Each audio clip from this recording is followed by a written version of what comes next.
안녕하세요. 절대갑TV의 명품 PD 한PD입니다. 자, 오늘 부동산 617 대책이 21번째로 나왔습니다. 자, 이 대책으로 최근 뜨거워지는 부동산 시장을 잡을 수 있을까? 그 효과는 어떻게 될까? 자, 오늘 이 시간에 한번 자세히 좀 알아보겠습니다. 자, 자세한 내용들은 많은 유튜버들이 말을 했으니까 제 개인적인 인사이트, 제가 개인적으로 생각하는 부분에 대해서 개인적인 사견을 위주로 좀 말씀을 드리겠습니다. 21번째 대책이 나왔다. 이게 중요한 겁니다. 자, 21번째 대책이 나왔는데 집값은 계속 우상향을 하더라는 겁니다. 코로나 바이러스의 엄청난 경제적 위기를 2개월 만에 극복을 하고, 자, 주식시장보다도 더 빨리 극복한 게 부동산 시장이다. 자, 이거 한번 생각을 해봐야 돼요. 자, 우리나라 주식시장도 굉장히 빠른 상승률, 세계 1등의 상승률을 보였지만 부동산도 똑같이 그렇게 상승률을 보였다. 자, 그 얘기는 뭐냐면 제가 항상 얘기하지만 이번에 부동산 상승 사이클의 어떤 특징은 뭐냐면 풍부한 유동성, 초저금리였다는 겁니다. 자, 그 초저금리로 인해서 시중에 너무 많은 돈이 있는데, 자, 그 돈이 부동산 시장으로 블랙홀처럼 빨리 들어오고 있다는 겁니다. 자, 그래서 많은 부동산, 전국에 있는 모든 부동산, 대부분의 부동산, 특히 신축 아파트 중심으로 분양권들, 자, 엄청나게 폭등을 하니까 정부가 21번째 대책이 나온 겁니다. 자, 이게 이 사건의 본질이라는 거죠. 자, 그 얘기는 뭐냐면 정부가 거래를 중지하는 정책을 내놓지 않는 한 부동산은 계속 우상향할 수밖에 없다는 겁니다. 안타깝게도 그렇다는 겁니다. 왜냐하면 세계 경제의 키를 쥐고 있는 미국 경제가 경기가 안 좋다 보니까 돈을 마구마구 찍어대고 있습니다. 지금 진짜 회사채까지 사준다고 하지 않습니까? 파월 연준 회장이 부실기업의 회사채까지 사주는 상황이라는 거죠. 자, 그 얘기는 그 돈들이 넘쳐 흘러서 우리나라 신흥국까지 들어오는 겁니다. 그 주식시장에 들어오고 채권시장에 들어오고, 자, 그 돈이 다시 부동산 시장으로 들어오게 된다는 거죠. 자, 그러한 상황이다. 지금 그런 상황인데 정부가 이렇게 규제를 안 내놓을 수가 없는 상황이에요. 우리가 정부를 욕할 필요는 없어요. 만약에 정부가 이러한 규제조차도 안 내놓으면 말 그대로 부동산 가격은 폭등이다. 폭등. 자, 그러니까 정부는 대책을 내놓을 수밖에 없다. 때로는 유연적인 요소가 있어도 대책을 내놓을 수밖에 없다는 겁니다. 자, 그러면 얘기는 뻔한 거예요. 뭐냐면 대책을 내놓는다는 것은 속도를 늦출 뿐이에요. 자, 속도를 늦출 뿐이다. 그 대세의 흐름은 바꾸기 어렵다는 거예요. 안타깝게도. 자, 그러면 그러한 대세의 흐름에 맞춰서 무주택자들, 실수요자들은 집을 마련해야 되는 거예요. 자, 마련해야 되는 겁니다. 자, 청약할 사람은 곧 가점이 높으신 분들은 청약을 하면 되는 것이고, 가점이 낮으신 분들은 집을 사면 된다. 실수요가 먼저 움직이면 투기 수요가 사라지겠죠. 문제는 실수요가 집을 마련하지 않으니까 투기 수요가 먼저 움직여서 집을 싹쓸이 해가는 겁니다. 자, 그래서 정부가 그 투기꾼, 갭투자, 법인 세력에 대한 규제를 집중적으로 이번에도 내놓은 거예요. 자, 그런데 내용은 좀 뒤에 자세히 알아보겠지만, 자, 제가 전체적으로 느낀 거는 뭐냐면 이번 대책은 뭔가 좀 실수요자가 더 피해를 본 것 같다. 저는 그렇게 보입니다. 뒷부분에서 설명하겠지만 실수요가 오히려 피해를 본 정책 같다. 자, 예를 들어서 법인 규제도 했고 갭 투자도 했고 강남에 대한 갭 투자도 저질했는데 서민들이 강남에 들어갈 일은 별로 없지 않습니까?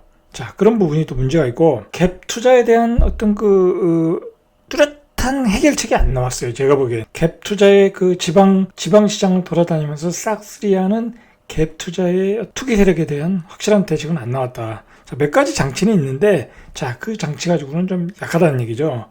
자, 어쨌든 화면에 띄운 PPT를 가지고 한번 쭉 읽어 나가면서 한번 이번 대책이 어떤 내용이고 어떤 문제점이 있나 한번 살펴보겠습니다. 정부가 왜 대책을 서둘렀나?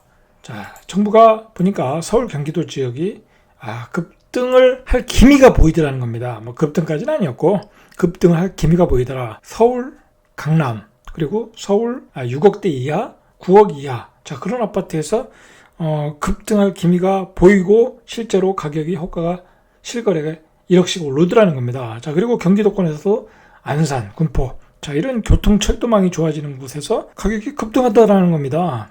자, 보니까 안산은 전월에 0.33이었는데 최근에 0.51까지 올랐고, 자, 오산은 0.18이었는데 0.3일까지 올랐다고 합니다. 자, 뭐 안산은 그래도 지하철, 자, 신안산선이 들어가 있고 GTX가 들어가는 곳이니까, 신안산선이 들어가는 곳이니까 그렇다 치더라도, 자, 오산 같은 지역은 뭐 그렇게 오를 호재가 없는 지역인데 그렇게 올라왔죠. 자, 그건 이제 투기 세력들이 들어가서 집값을 띄운 거죠. 그리고 이제는 좀 조용할 줄 알았는데 대전이 계속 오르더라는 겁니다. 대전. 자, 거기에다가 그 옆에 지방, 자, 풍선 효과가 생겨가지고 청주가 또 전국에서 가장 올해 들어서 가장 높은 수익률을 배주더라. 자, 그러니까 청주 같은 경우에는 급등한 지 뭐 한 2개월 됐나요? 자, 그밖에 안 됐는데도 과감하게 지정을 했어요. 안 할 수가 없었죠. 예전에 수용성 지역에 2, 3개월 만에 2억씩 올랐는데, 자, 그래가지고 급히 조정직을 지정했잖아요. 자, 청주도 그렇게 안 했다가는 큰일 날 것 같다. 자, 그 지역에서 여론이 지금 안 좋다는 거죠. 하루아침에 집값이 1억씩, 2억씩 오르면 그 지역 주민들의 어떤 경제 생태계는 깨지는 거죠. 정부가 비상이 걸렸죠. 정부 입장에서는, 여당의 입장에서는 앞으로 대선이 남았습니다. 자, 그 대선이 남았는데 그 충청북도는 뭐랄까요? 이 중요한 지역이죠. 대선의 입장에 캐스팅 보드 역할을 하는 지역이죠. 충청도는. 자, 그런 지역에서 민심이 안 좋아진다. 자, 그렇다면 문제가 되는 거죠. 자, 그래서 청주는 급히 이 조정지구를 지정했다. 자, 그리고 요즘 최근에 그 문제가 되는 게 이 법인 세력이죠. 이 법인 세력. 이번에 그 뉴스에서는 나왔지만 청주 아파트의 경우에 대장 아파트 GL2차죠. 자, 그 아파트에 작년 겨울에 법인이 100채를 한 번에 샀다고 그래요. 100채를. 자, 그 정도로 법인들이 아주 투기 세력의 중심이에요. 중심. 지금. 자, 그런 세력들이 그렇게 많이 매수를 했는데, 매수를 하고 있는데, 17년에 보니까 전체의 그 매매 거래량이 1%였는데 19년도에 3%라는 겁니다. 자, 그러면 2020년이면 최소 아직 통계가 안 나왔죠?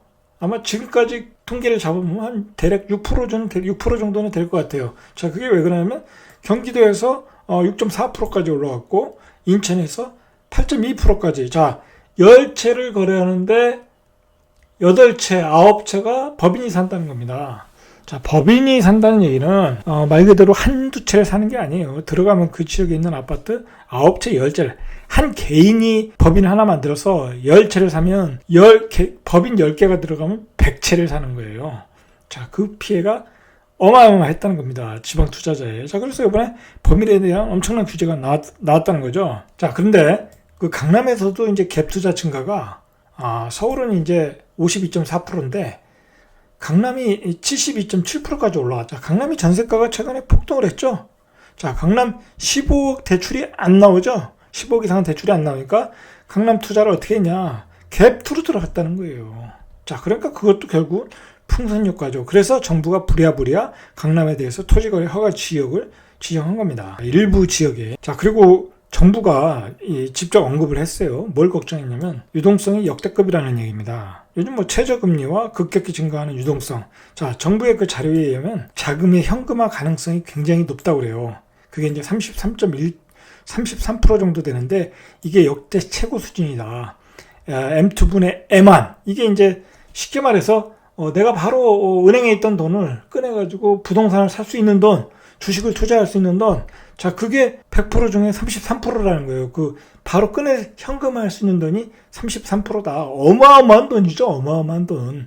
자, 그 돈이 바로 이제 어디가 좋대더라, 부동산 시장이 좋대더라, 어느 지역이 좋대더라 하면 막 그냥 그쪽으로 빨리 들어가는 겁니다. 그 정부가 그런 유동성도 파악을 해보니까 어마어마하더라는 겁니다. 자, 그리고 이제 주택 거래량이 전년 대비 2배 증가했다고 그래요. 벌써 거래량이 증가하고 있다는 거예요. 정부는 이 거래량을 주목하고 있는 거예요. 자, 그리고 전국 법인 매수 기준을 보니까 1월에 4.5%였는데 5월에 6.6%라는 거예요. 이거 법인 그대로 놔두면 아마 12월 달 가면 한 20% 될 거예요. 20%. 그러면 이게 뭐 말이 안 되는 거죠. 10채 중에 2채를 산다, 법인이. 이게 제대로 된 시장이 안 되겠죠. 이건 뭐 말 그대로 시장이 교란된 거죠. 그래서 이제 정부가 조정지역 외 확대했습니다. 투기과열지구, 투기지구 다 확대를 했습니다. 자, 핵심을 보면 경기도 지역은 조정지구로 거의 다 묶었고, 뭐 특별히 그 파주, 김포, 뭐 동두천, 면단위 그런 지역 빼고는 거의 다 묶어버렸습니다. 조정지구로. 그리고 청주도 조정지구로 묶여버렸고, 대전은 투기지구, 조정지구로 묶은 것 같아요. 자, 그 이제 묶어버렸는데, 대전은 투기과열지구 묶였고, 대덕만 투기과열지구를 또 빼버렸어요. 뭐 그 이유는 뭔지 모르겠어요. 그러니까 인천도 연수, 남동, 서구를 투기과열지구로 또 묶인 것 같아요. 자, 연수 같은 데는 연수 뭐 송도에 당연히 묶겠지만 그 어디죠? 연수동인가요? 구축 아파트 있는데 그런 지금 뭐 굳이 투기과열지구로 묶을 필요도 없고 남동지구도 뭐 굳이 묶을 필요가 없는데 또 묶였더라고요. 자, 이거 참 불필요한 기재 같아요. 이런 경우에 이렇게 묶었다. 자, 여기서 이제 포인트가 청주죠. 뭐 대전은 당연히 묶일 줄 알았고 청주를 급히 묶었다. 자, 이게 이제 포인트죠. 자, 그리고 결국 정부의 목표는 뭐냐면 다주택자에 대한 세 부담 확대입니다. 이게 결국은 정부가 추구하는 방향은 세금 확대다. 자, 그래서 2주택 이상 보유자는 보유세 세부담 상향 조정한다고 그러고. 자, 그런데 이제 벌써 문제는 뭐냐면 이 조정지구 외 풍선 효과가 벌써 얘기가 오고 하고 신문에도 나오고 있어요. 자, 그러면 김포 파주. 자, 제 개인적으로는 김포 파주 뭐 투자하기에는 공급이 많은 지역이고 뭐 그렇게 입지가 뛰어난 지역이 아닌데 또 이런 유동성이 너무 풍부하고 어떤 투기성 머니들이 있다 보면 그런 풍선 효과가 나올 수 있다는 거죠. 자, 그리고 빠진 데가 어디입니까? 전국으로 보면 자, 저 남부지방이 다 빠졌지 않습니까? 뭐 광주도 빠졌고 뭐 광주가 뭐 그렇게 핫한 지역은 아니니까. 자, 부산도 빠졌습니다. 울산도 빠졌습니다. 김해도 빠졌고 창원도 빠졌고 구미도 빠졌고. 자, 그러면 또 그런 쪽으로 돈이 또 몰려갈 수도 있다는 거죠. 자, 그게 문제입니다. 강남 갭 투자 하지 마. 자, 강남에 개발이 집중된 곳이 있죠. 삼성동, 청담동, 대치동, 잠실동. 자, 이게 강남의 핵심 요지죠. 자, 여기서 뭐 잠실은 송파지만, 자, 이 지역을 토지거래 허가 지역으로 정했다. 자, 그 얘기는 뭐냐면, 자, 이 지역에 이제 잠실 마이스 개발, 뭐 영동대로 복합 개발, 자, 이것으로 인해서 집값이 상승할 여력이 있으니까 미리 이제 선제적으로 토지거래 허가 지역으로 묶겠다는 얘기인데, 자, 먼저 이런 이유라기보다는 그쪽으로 유동성이 몰리는 거죠. 자, 문제는 뭐냐면, 이제 내가 실수요자 아니면 이 내동은 집을 살 수가 없다는 겁니다. 쉽게 말해서 당신 집이 있는데 왜 갭투로 삼성동에 집을 사? 그러면 토지거래 허가제를 안 해주겠다는 겁니다. 뭐 실질적으로 이건 초헌법적인 규제고 그 토지거래 허가라기보다는 주택거래 허가제라고 보시면 될 것 같아요. 자, 이제 정부가 위기감을 느낀 거죠. 강남 갭 투자가 증가하고 있다. 만약에 강남이 여기서 더 폭등했다. 그러면 전국의 집값을 흔들어 버리는 겁니다. 자, 그래서 먼저 선제 대응했다. 자, 그런데 문제는 뭐냐면 거래는 분명히 위축이 되겠죠. 갭 투자가 살 수가 없으니까 이런 지역을. 그러면 이제 강남 전세 갭 투자는 차단이 되는데 이 강남 외에서 또 풍선 효과가 나오겠죠. 예를 들어서 서초동이 지정이 안 됐다. 뭐 예를 들어서 방배동이 지정이 안 됐다. 뭐 반포가 지정이 안 됐다. 자, 그러면 뭐 강남 다른 동으로 풍선 효과가 생기겠죠. 뭐 그럼 당연한 얘기죠. 당연한 얘기. 자, 그리고 중요한 거는 내가 강남에 들어가서 살아야 되는 사람들이 미리 갭 투자를 해서 집을 확보해서 해야 되는데, 자, 그렇게 못하니까 전세 수요가 더 많아지겠죠, 저 강남에. 자, 그러니까 강남의 전세 가격은 폭등할 가능성이 높다. 자, 그렇게 보셔야 돼요. 강남의 전세 가격은 폭등할 가능성이 높다. 자, 그리고 준강남, 자, 이런 데도 풍선 효과가 또 생길 수가 있는 거예요. 예를 들어서 뭐 강동 고덕 같은 데 있지 않습니까? 강남 근접성이 강한데 판교, 뭐 예를 들어서 위례, 뭐 그런 지역들, 자, 그런 지역으로 또 풍선 효과가 생길 수도 있다. 자, 그 돈들이 걸로 갈 수도 있다는 거죠. 어쨌든 주택거래 허가제와 마찬가지가 이 정책이다. 이것은 정부가 이번 대책에서 확실히 한번 잡겠다고 한 게 법인 매매죠. 뭐 사실 법인 매매를 제대로 안 잡고서는 주택시장, 아파트 시장 교란을 잡을 수가 없습니다. 자, 그래서 내놓은 게 이제 일단 모든 지역에 주담보 대출 불가하겠다. 이제 돈줄을 끊겠다는 거죠. 이제 당신들이 법인들이 집을 사고 싶으면 그냥 갭 투자만 하라는 거예요. 대출 끼고 집을 못 산다는 거예요. 자, 그리고 종부세 공제 금액도 6억 폐지하겠다. 자, 종부세 최고 세율 적용하겠다. 그러니까 법인들은 보통 이제 갭 투자하는 법인들은 집이 뭐 수십 채겠죠. 자, 그러면 내년에 종부세가 엄청 나오겠죠.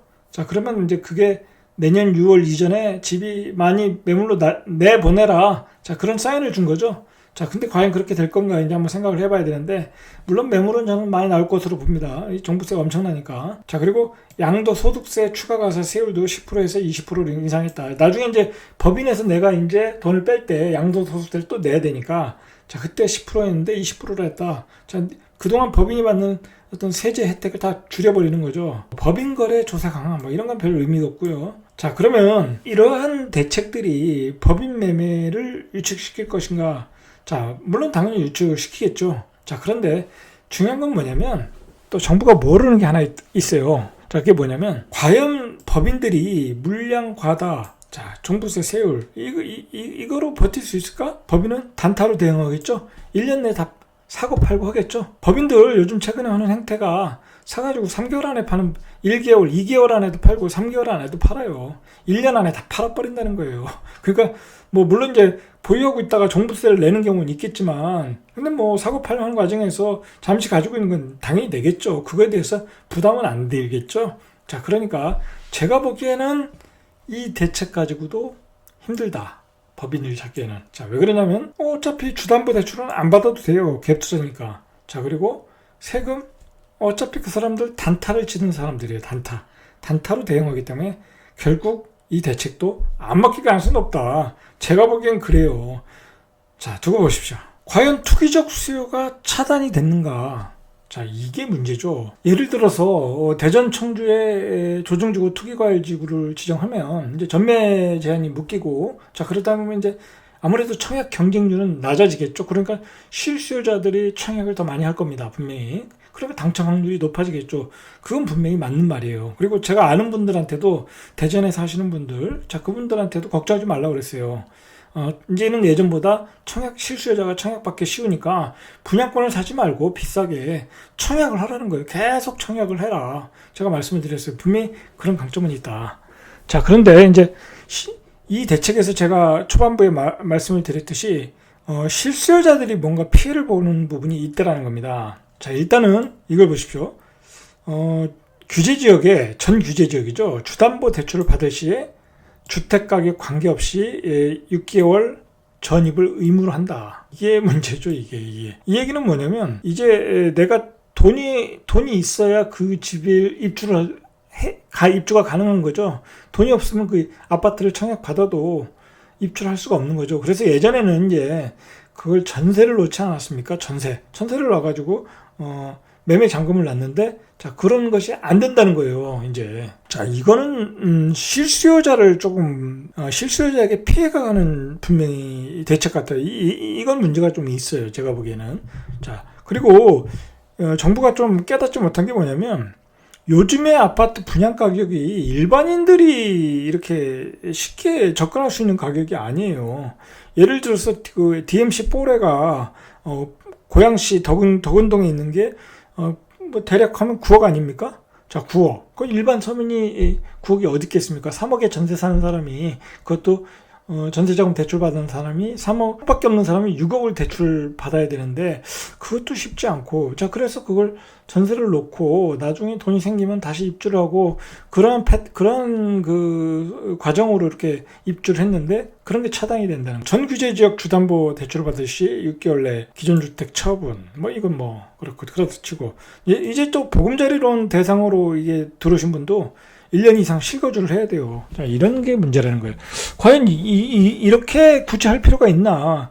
자, 이렇게 되면 결국은 시장에 매물도 없어져요. 자, 매물이 없어지면 당연히 가격이 올라가겠죠. 집값을 또 폭등시킬 수 있다는 거예요. 자, 그리고 전세자금 대출을 받은 후에 투기지역, 투기가열지구 내에 3억 초과 아파트를 구입하는 경우 전세 대출을 즉시 회수한다. 이것도 조금 문제가 있어요, 제가 보기에.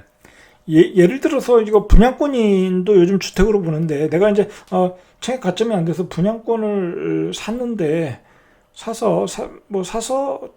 산다고 하면 또 전세 대출을 즉시 회수를 해야 된다? 뭐 그럴 상황이 있다는 거죠. 뭐 이런 건 나중에 이제 세부 사항이 나와봐야 하는데, 어쨌든 내가 투기지역, 투기과열지구에 아파트를 하나 샀다. 그럼 들어가라는 얘기예요. 그 집으로 전세 빼고 다시 너네 집으로 들어가라. 산 집으로. 자, 이것도 문제가 있는 거예요. 제가 보기에는 실수요자가 피해를 보는 거예요. 이거 뭐 이 사람들 투기꾼들 아니잖아요. 근데 문제가 있는 거예요. 투기꾼을 잡아야지 왜 실수를 잡나. 자, 전체적으로 제가 받은 인상은 뭐냐면 이 대책이 투기꾼들 또 갭 투자들 다 피해 나갈 구멍들이 많아요. 제가 보기에 심지어 법인 투자자. 근데 지금 실수요자들한테 내놓은 이 올가미 이런 정책들은 실수요자들이 어떤 집을 교체하거나 또 돈이 없으면 실제 살 수가 없는 그런 대책이 나왔다는 거예요. 자, 그리고 중요한 거는 거주 이전의 자유도 또 어떡하냐 이거죠. 무조건 들어가야 된다는 거죠. 못 들어가는 분들이 있잖아요. 내가 분양을 받았는데 나중에 입주할 때 되니까 저기 부산으로 발령이 나 있어요. 그럼 그분은 어떡하냐고요.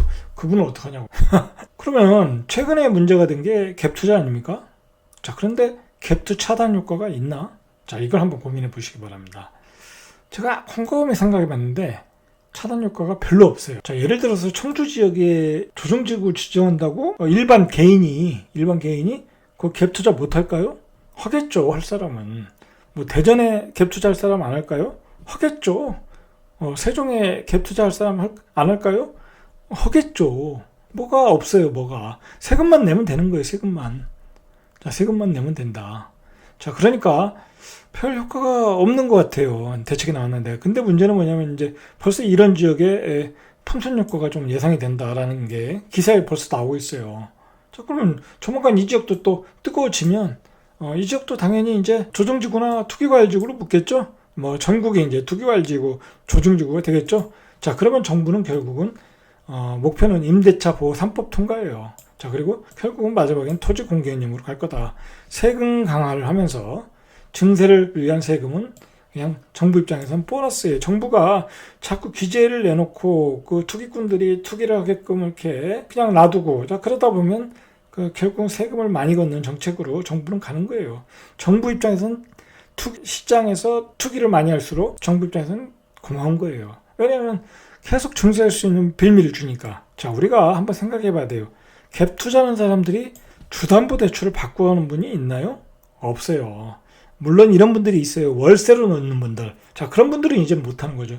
이빠이 월세를, 이빠이 주담보를 받고 월세를 세팅하는 사람들이 있어요. 이제 그런 투자는 안 된다는 거죠. 이제 그러면 이제 그 사람들은 전세 끼고 사겠죠? 자, 그리고 아직도 비규제적이 많다. 자, 정부 시장의 유동성들이 풍부하고, 그리고 제가 예전에도 얘기했듯이만 시장에 시장 투자자, 투기꾼들이 너무 많아요. 너무 많아져가지고 쉽게 말해서 별로 예전으로 보면 투자할 가치도 없는 지역들인데 그 지역에서 그냥 투자 게임, 투기 게임을 하고 있는 거예요. 자기들끼리 치고받고 하다가 그냥 거품 만들고 그냥 실수요자만 피해가 보는, 자, 그런 지역들이 앞으로 많이 발생할 가능성이 높다. 자, 이제 그렇게 보시면 돼요. 자, 부작용과 그리고 각자 도생. 자, 여러분, 결국은 또 풍선 효과가 발생할 것이다. 자, 결국은 실수요자들이 더 피해를 본 것 같다. 제가 보기에는 분명히 실수요자들이 생각지도 않게 이제 전세도 못 놓고 이제 실을 입주해야 돼요. 도대체 누구 머릿속에서 이 정책이 나왔나 모르겠어요. 자, 갭 투자는 아무리 봐도 살 길이 또 보여요. 제가 보기에. 갭 투자하는데 뭐 이렇게 제한사항이 별로 없어요. 이번 대책을 보니까. 시장에서 다 실거주로 가면 결국 전세 물량 급감할 거예요. 분명히. 자, 전세 물량 급감하면 예를 들어서 옛날에 신규 입주 아파트에 1000가구가 입주할 때 전세 물량이 500가구가 나왔는데 다 입주하다 보면 전세 물량이 10개도 안 나오게 되는 거예요. 당연히 전세값이 급등을 하죠. 그러면 또 갭 투자가 극성을 부린다. 그러면 또 갭 투자가 돈 벌 기회가 더 많아지는 시대가 또 올 것이다. 대출 규제는 결국 자산 증식을 하지 말란 얘기예요. 자, 이제 예전에 우리가 일반 서민들이 중산층으로 가는 과정이 부동산 투자해서 이제 중산층이 다 되지 않았습니까? 자, 대출 규제를 막아버리니까 이제 서민이 중상층으로 못 가게 되는 거예요. 자, 그 부동산 일부 학자들은 그런 것을 염려하는 거예요. 제가 보기에는. 이제 돈 벌 사람만 번다. 이제 돈 없는 사람은 돈을 못 벌 수 있다는 거예요. 자, 그게 문제라는 거예요. 근데 그래도 악착같이 투자하고 투기하시는 분들은 돈을 벌겠죠? 자, 그러니까 역시 각자 도생이라는 거예요. 각자 도생. 각자 알아서 살 길을 찾아야 된다. 각자 알아서.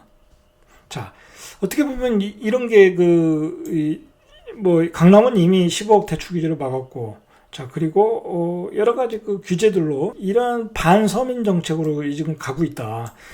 서민 정책으로 가고 있는 것 같지만 투기꾼들은 알아서 투자 상품을 또 찾아낼 것이지만 이렇게 규제를 많이 만들어 놓으면 서민들은 여러 가지 통로가 막혀버린다는 거죠. 자, 그게 이제 반서민 정책이 되고 있다. 자, 그러니까 그 사람들이 열받아가지고 갭 투자를 더 많이 하는 거예요, 시장에. 그 갭 투자하는 사람을 또 욕하기도 어려워요. 왜 그러냐면 그 집값이 그렇게 뛰는데 나도 방어를 해야 될 거 아니에요. 나도 방어를 해야 될 거 아니에요. 나도 자산 증식을 해야 될 거 아니에요. 자, 그러니까 그 젊은이들이 그렇게 갭투 시장으로 몰려오고 강의장을 꽉 채우고 있는 거예요. 그게 문제예요. 대세는 또 역대급 유동성이고 대책은 또 뭔가 부족하고. 이상 절대값 TV의 명품 PD 한 PD였습니다.